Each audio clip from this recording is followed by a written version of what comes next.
Et on commence avec le chiffre du jour, Gabriel, 150, pourquoi ? Eh bien 150, Mathilde, c'est le nombre de personnes qui vont être embauchées en CDI par le constructeur automobile Renault du site historique de Flins.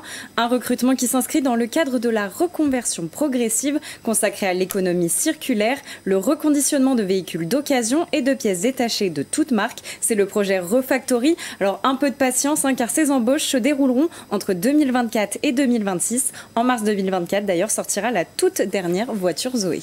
Et c'est la dernière ligne droite du concours Créatrice d'avenir. Le jury des Yvelines a rendu son verdict. Oui, et 5 Yvelinoises parviennent à la sélection régionale du concours. Elles peuvent maintenant prétendre accéder à la grande finale. Ces créatrices d'entreprises représenteront le département dans les 6 catégories de prix: impact, innovation, artisanat, mixité des ingénieurs, quartier et prix du public. On le rappelle, il s'agit du premier concours francilien destiné à l'entrepreneuriat des femmes. Les lauréates pourront bénéficier d'une visibilité et se partager 60 000 €. Prochaine étape donc le 7 novembre pour désigner les 15 finalistes régionales.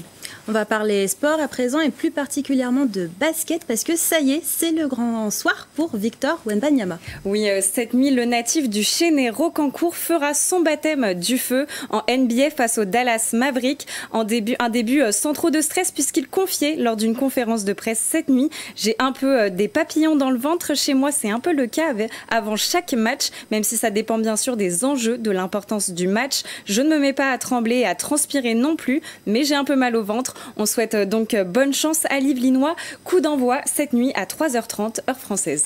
Et on poursuit avec du football. Vous avez une bonne nouvelle pour les supporters du FC Versailles. Les supporters attendaient ça avec impatience. Les Versaillais seront de retour à Montboron pour le prochain match de Coupe de France. Ils affronteront le FC Fleury 91 le samedi 28 octobre à 14h30. Depuis la saison dernière, aucun match national ne pouvait se jouer sur le terrain sans dérogation. Le stade versaillais est toujours en travaux pour homologuer son éclairage. Leur rencontre contre les Lions se jouera à Versailles pour un match de Coupe de France dans l'après-midi, donc aucun éclairage n'est nécessaire.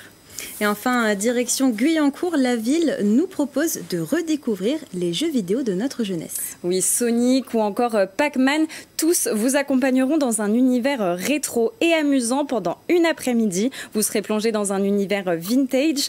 Cet événement hors du temps vous offrira également un moment familial qui pourra bien être rempli de nostalgie, on l'imagine. Rendez-vous donc ce vendredi 27 octobre dès 14h30 au centre social du Pont du Routoir. Eh bien, merci beaucoup Gabriel Gontier pour toutes ces informations. Et comme d'habitude, si vous aussi, vous voyez une image ou une information qui vous a marqué près de chez vous, n'hésitez pas à nous la partager sur les réseaux sociaux en utilisant le hashtag 78news.